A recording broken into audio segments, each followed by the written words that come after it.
강아지와 아저씨. 움직이는 궁전에서 내려 교회가 있는 곳으로 가는 작은 다리를 우리가 건널 때였습니다. 강아지다. 몇십 미터 앞에서 사내의 둘과 어린 계집애가 나를 보고 말했습니다. 그들이 나를 부르는 호칭이 맘에 드러나는 것을 떠보지 않고 졸랑대며 앞서 걸었습니다. 그 소리를 인간도 듣고 아이들 있는 쪽을 보는 것이었습니다. 나는 안 보는 척하면서도 새 아이의 얼굴을 정확히 보았는데 눈이 나쁜 인간은 아이들이 어떻게 생겼는지 보지 못했을 것입니다. 아이들은 크기만 보고 아직도 내가 강아지인지 아는 모양입니다. 다리가 끝나는 곳에서 어느 집 담벼락을 끼고 우리는 좌로 방향을 바꾸었습니다. 이곳은 풀이 많이 돋았습니다. 교회 뒷담 발뚝을 걸을 때였습니다. 아저씨. 세 아이가 동시에 인간을 부르며 골목길에 숨었습니다. 그들은 군복을 입고 시뻘건 두건을 쓴 배낭을 맨 인간이 무서운지 몸을 숨기고 얼굴만 빠끔하게 내밀었습니다. 그리 크지 않게 부른 아이들의 소리를 듣고 인간이 걸음을 멈추고 그들을 향해 고개를 돌렸습니다. 아저씨. 이번에는 사내아이 둘이 인간을 불렀습니다. 인간이 손을 번쩍 들어 그들을 향해 흔들었습니다. 아저씨. 셋 중 가장 어린 계집애가 또 인간을 불렀습니다. 안녕, 얘들아. 인간이 희죽거리며 아이들에게 큰 소리로 인사를 했습니다. 그러자 아이들은 부끄러워하며 얼굴마저 숨겼습니다. 아이들이 아저씨라고 부른 것을 듣고 인간은 기분이 좋은 것 같습니다. 나는 단순한 하나의 사건에 불과하다고 생각하는데 인간은 좀 확대 해석을 하는 것 같습니다. 애들이 먼저 나에게 인사를 했어요. 그들은 너에게 강아지다. 라고 해서. 그게 인사 아닌가요? 아니지. 그들은 내가 개라는 것에 관심을 보인 것뿐이야. 아저씨라고 한 것도 마찬가지 아닌가요? 아니지. 그들은 나라는 객체를 정확히 인식하고 부른 것이야. 그래서요?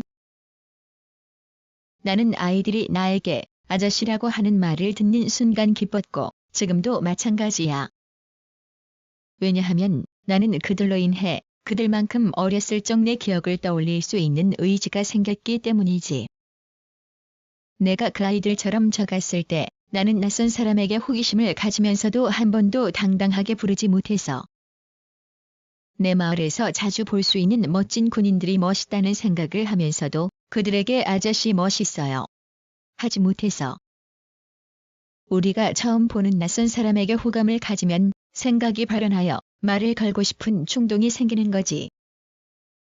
그 생각을 실현하느냐 못하느냐는 분명한 의지가 있느냐 없느냐의 차이이기도 하지.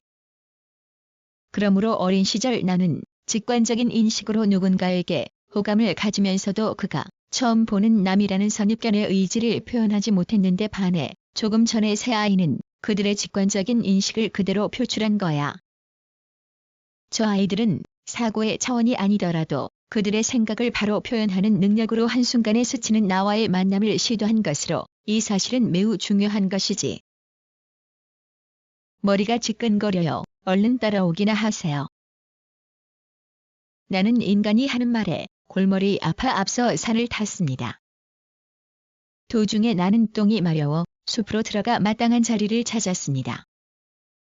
그러는 사이 인간이 몇 미터 앞서는 것을 본 순간 뒤처지지 말아야겠다는 생각이 들어 도로 산길에 나와 누웠습니다. 그리고 우리는 초소에 다다랐습니다. 숲에 들어갈 때 진드기가 붙었는지 내 뒷목 덜미가 몹시 가렵습니다. 나는 오른쪽 뒷발로 팍팍 긁었습니다. 그러나 정작 가려운 곳에는 내 발이 닿지 않습니다. 어떤 사람들은 우리 종족을 복개뼈다귀라고 하며 놀리지만 고양이보다는 못해도 나는 몸이 유연합니다. 목을 뒤로 젖혀나는 발이 닿도록 시도했지만 그것도 여의치 않았습니다. 나는 마른 낙엽에 들어 누워가려운 곳을 문질렀습니다. 그때 인간이 빨부리에 팔팔을 꽂아 피우며 내가 하는 짓을 보고 싱긋 웃었습니다. 좀 창피한 생각에 나는 하던 짓을 멈추었습니다. 인간이 나에게 다가와 가려운 곳을 긁어주었습니다. 시원합니다. 나는 단 한 번도 인간의 손이 부럽다는 생각을 한 적이 없었는데 지금 인간이 내 등을 긁어주는 그 손이 많이 부럽다는 생각이 듭니다. 나는 혀에 침을 잔뜩 발라 인간의 손등을 쓱 핥았습니다. 고맙다는 내 마음을 전한 것입니다. 가려운 곳이 가라앉자 이번에는 똥구멍이 근질거렸습니다. 좀 전에 급하게 똥을 누고 뒤처리를 제대로 하지 못해서입니다. 나는 뒷발을 들어 올리고 똥구멍이 땅에 닿게 하여 앞발에 힘을 주고 쭉 미끄럼을 탔습니다.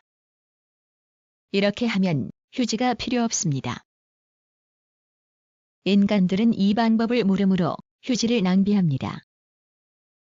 내가 하는 짓을 보고 인간이 너털스럽게 웃었습니다.